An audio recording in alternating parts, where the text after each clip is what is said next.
Hi student. हमारा आज का जो टॉपिक है वो है agricultural plant with improved trait. Student, आप बायोटेक्नोलॉजी चैप्टर पढ़ रहे हैं। उसमें आपने डिफरेंट ऑर्गेनिज्म के अंदर अल्ट्रेशन की, उनके जीन के अंदर, जैसा कि आपने पढ़ा ट्रांसजेनिक प्लांट, ट्रांसजेनिक एनिमल्स और ट्रांसजेनिक बैक्टीरिया। ये जो हमारे पास जो ट्रांसजेनिक ऑर्गेनिज्म हैं, इनमें हमारे पास हमने प्लांट्स को काफ़ी जो है वो डिस्कस किया। और आज हम जिस चीज़ को डिस्कस कर रहे हैं उसमें हमारे पास यही है कि ऐसे प्लांट जो हम ज़राअत में यूज़ करते हैं, जिनको हम एग्रीकल्चर में यूज़ करते हैं, उनको हम बोलते हैं agricultural plant with improve trait. के उन प्लांट्स के अंदर हमने कुछ ट्रेट्स को इम्प्रूव किया है, उन प्लांट्स के अंदर कुछ कैरेक्टर को हमने जो है वो इम्प्रूव किया है। तो स्टूडेंट, सबसे पहले हमारे पास यहाँ पे कुछ प्लांट हैं, जैसा कि काटन, काटन के बाद है कॉर्न, कॉर्न के बाद है पोटैटो, पोटैटो के बाद है सोयाबीन। ये जो प्लांट जिनके मैंने आपको नेम बताए, जिनके मैंने आपके साथ नेम शेयर किए, मोस्टली हमने इनको इंसेक्ट और हर्बिसाइड रेजिस्टेंट तैयार किया है।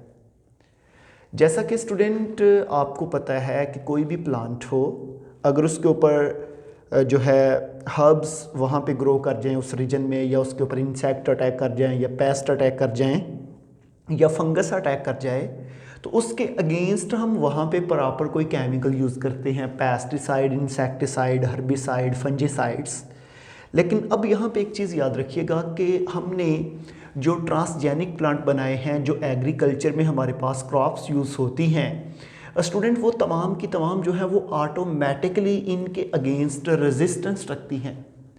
जैसा कि मैं अगर आपको एक एग्जांपल बताऊं कि हमारे पास जो बहुत से मॉडर्न कंट्रीज़ हैं, उन्होंने कुछ ऐसे पोटैटोज़ जो हैं वो डिज़ाइन किए हैं कि अगर वो किसी फील्ड के अंदर वो पोटैटो ग्रो करे तो वो क्या करता है कि अपनी साइडों पे वीड को ग्रो नहीं होने देता।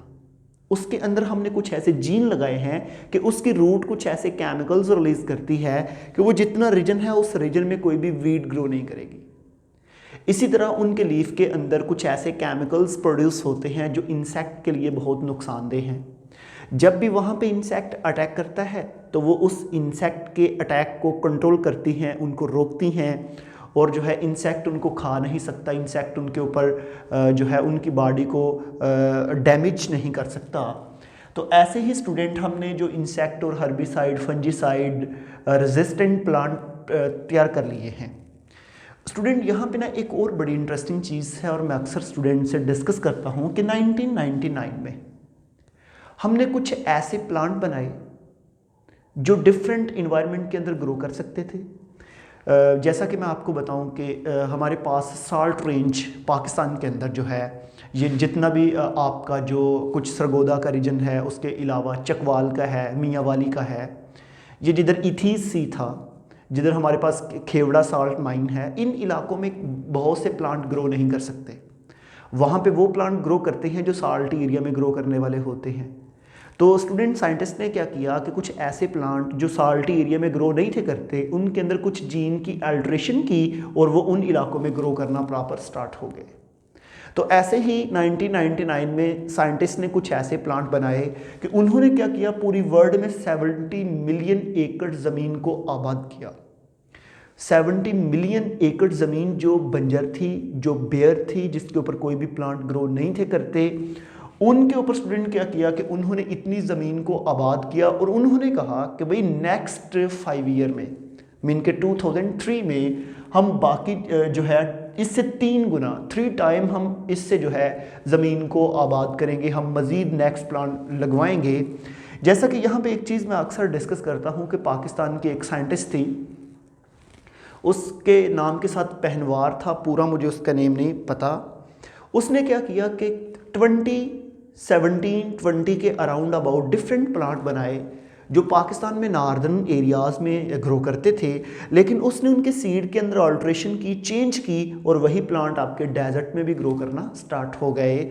ये होती है हमारे पास जेनेटिकली मॉडिफिकेशन या ट्रांसजेनिक प्लांट। तो ऐसे ही स्टूडेंट हमने फिर हर्बिसाइड रेजिस्टेंट क्रॉप तैयार कर ली। और यहाँ पे एक चीज़ आपको और स्टूडेंट मैं आपको बता दूँ, आपको पता है कि चावल की जो फसल है, राइस की, जब आपने ग्रो करनी होती है ना, उसके लिए आपको बाकायदा हल चलानी पड़ती है, टिलेज हल चलानी पड़ती है, आप बाकायदा उसकी वाटरिंग करनी पड़ती है। इस क्रॉप के लिए इरिगेशन का सिस्टम प्रॉपर चाहिए।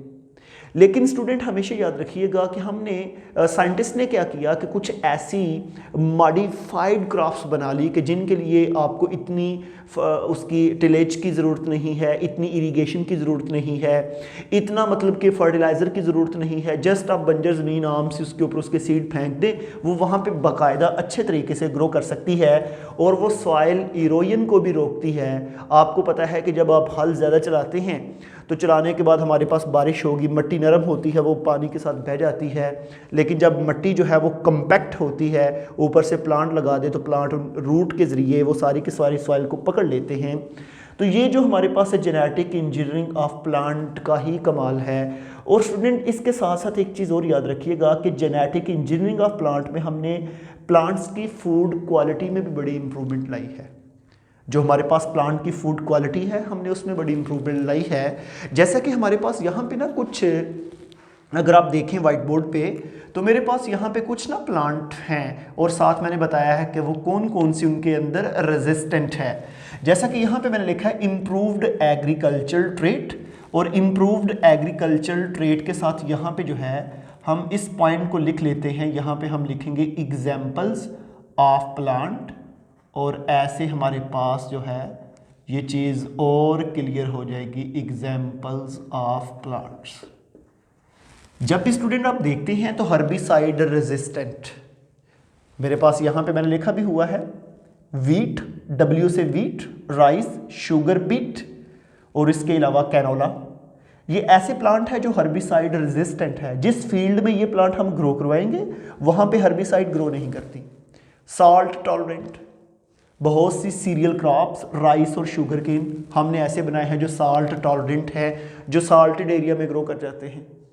उसके अलावा ड्राउट टॉलरेंट, आपको पता है कि जो कम पानी वाले इलाके, जिनको हम बारानी ज़मीनें कहते हैं, एरिड रीजन कहते हैं, उन इलाकों में ग्रो कर जाते हैं। उनमें हमारे पास सीरियल क्रॉप्स, राइस और शुगर केन है। Cold tolerant and drought tolerant में सेम ही एग्जाम्पल हैं। इसी तरह स्टूडेंट हमने कुछ ऐसे प्लांट बनाए जिनकी यील्ड डबल हो गई। यील्ड जिनकी डबल हुई उनमें cereal crops, rice, corn and cotton है। और बहुत से ऐसे ट्री हमने ट्रांसजेनिक बनाए जिनकी वुड पल्प जो है, जिनकी लकड़ी बड़े काम की है। वो ट्री जो है हमने मोस्टली जो है सागवान वगैरह और इस तरह के कुछ प्लांट जो है हमने डिज़ाइन किए, जिनकी जो हमारे पास लकड़ी है वो बड़ी कारआमद है और जो है हम यूज़ करते हैं डेली लाइफ में। ऐसे ही ये हमारे पास कुछ क्वालिटी के साथ फूड क्वालिटी को देखें तो फैटी एसिड्स, हमने कुछ ऐसे प्लांट बनाए जिनमें फैटी एसिड कंटेंट बहुत ज़्यादा है, जिसमें ऑयल का कंटेंट बहुत ज़्यादा है, जैसा कि कॉर्न एंड सोयाबीन है। उसके साथ साथ प्रोटीन है। जब भी हम प्रोटीन की बात करते हैं तो प्रोटीन में corn, potato, rice and corn, cereal crops, potato, rice and corn.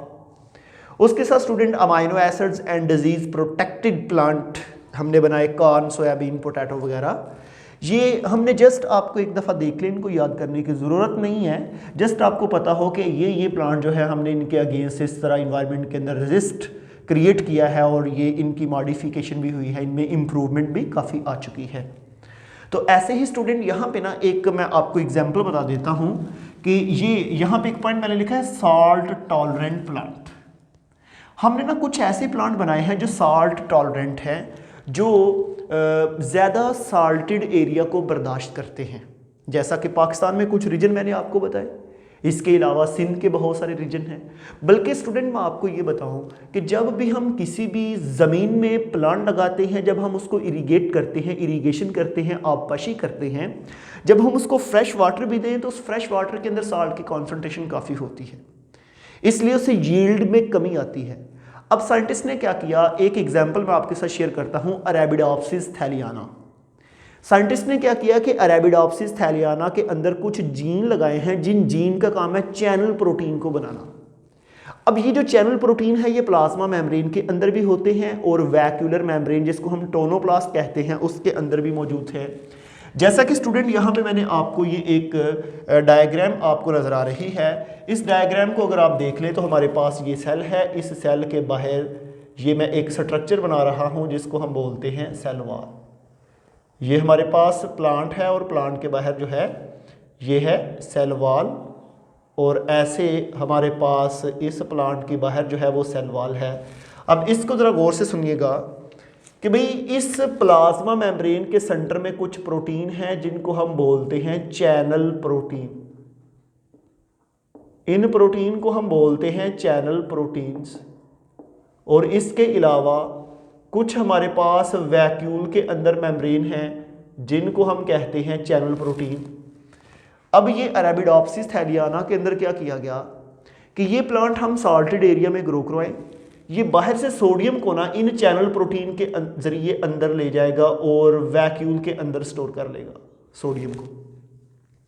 अब वो जो सोडियम वैक्यूल के अंदर स्टोर हुआ है वो इसके मेटाबॉलिज्म को डिस्टर्ब नहीं करता, एक मेटाबॉलिज्म को डिस्टर्ब नहीं करेगा। ऊपर से जब सोडियम इसके अंदर जाएगा तो साथ ही ये वाटर को भी अंदर लेके जाएगा, पानी अपनी हाई कॉन्सेंट्रेशन से लो की तरफ जाएगा जिधर सॉल्यूट ज़्यादा है तो इसकी टर्जिडिटी बढ़ेगी और प्लांट में टर्गर प्रेशर बढ़ेगा, उसको अपनी शेप जो है वो प्रॉपर मिलती है। इसके साथ स्टूडेंट जब हम फूड क्वालिटी की बात करते हैं तो हमने प्लांट्स के अंदर ना कुछ ऐसे जीन लगाए जो मोनो अनसैचुरेटेड फैटी एसिड की तादाद को बढ़ाते हैं। Student mono unsaturated fatty acid का याद रखना है कि जो हमारे पास मोनो अनसैचुरेटेड फैटी एसिड्स है, जब भी हम इनकी बात करते हैं तो याद रखिएगा कि हमारे पास mono unsaturated fatty acid basically liquid होते हैं, क्योंकि जो सैचुरेटेड हैं वो सॉलिड होते हैं, जो अनसैचुरेटेड है वो लिक्विड होते हैं। और मोनो मीन इनके दरमियान 1 डबल बॉन्ड होगा। अगर ये लिक्विड हैं तो ये हमारी सेहत के लिए बहुत फ़ायदेमंद हैं। अगर हम इस तरह के फैटी एसिड को लेंगे ये हमारी ब्लड वेजल में जमते नहीं हैं, जिसकी वजह से हमारी शरियानों के अंदर ब्लड की सर्कुलेशन प्रॉपर रहती है। तो ऐसे हमने कुछ प्लांट्स के अंदर कुछ ऐसे जीन लगाया कि जिनसे मोनो अनसैचुरेटेड फैटी एसिड की तादाद बढ़ी और उससे क्या हुआ कि इंसान या ह्यूमन की हेल्थ भी बढ़ गई। जैसा कि यहाँ पे मैं आपको बताऊं कि हमने कुछ प्लांट के अंदर कुछ स्पेशल किस्म के जीन लगाए जिनसे वर्नोलिक एसिड एंड रिसिनोलिक एसिड की तादाद बढ़ी।